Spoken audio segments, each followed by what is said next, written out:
ठाणे मुंबईमध्ये गोविंदा पथकांमध्ये हंडी फोडण्यासाठी चुरस, उत्साह वाढवण्यासाठी सेलिब्रिटींची ही हजेरी, तर गौतमी पाटील आणि राधा पाटीलचे ठुमके।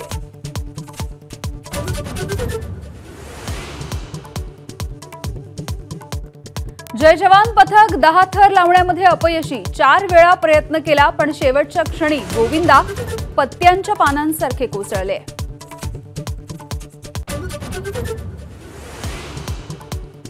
विधानसभेची दहीहंडी आम्हीच फोडणार, मुख्यमंत्री एकनाथ शिंदेंचा निर्धार, तर स्वराज्यावर चालून येणाऱ्यांचा लोकशाही मार्गाने कोथळा काढू, फडणवीसांकडून भूमिका स्पष्ट।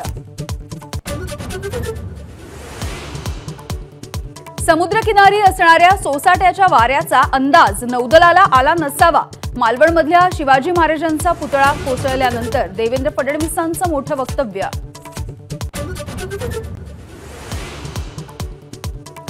पुण्यामध्ये शरद पवार आणि हर्षवर्धन पाटील यांच्यामध्ये वसंतदादा शुगर इन्स्टिट्यूट मध्ये चर्चा, भाजपचे हर्षवर्धन पाटील शरद पवारांच्या राष्ट्रवादीमध्ये प्रवेश करणार का, चर्चांना उधाण।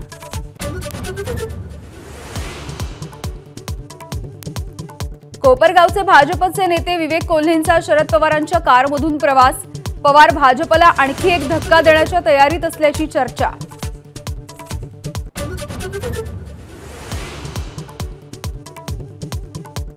महाविकास आघाडीच्या मुंबईमधल्या जागा वाटपाबद्दल अजूनही अंतिम निर्णय नाही। 2019च्या जिंकलेल्या जागांच्या व्यतिरिक्त इतर 16 जागांवरती रस्सीखेच, तिन्ही पक्षांमध्ये चर्चा सुरू।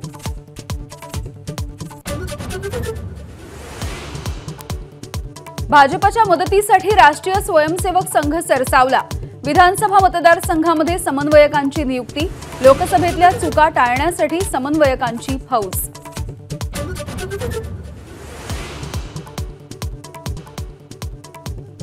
गुजरातमध्ये पुरामुळे हाहाकार, 3 जणांचा मृत्यू, 7 जण बेपत्ता, 17,000 नागरिकांना सुरक्षित ठिकाणी हलवलं।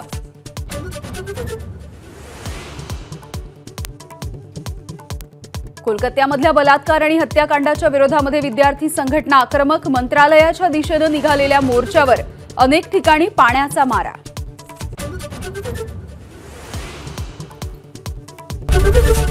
एबीपी माझा, उघडा डोळे बघा नीट।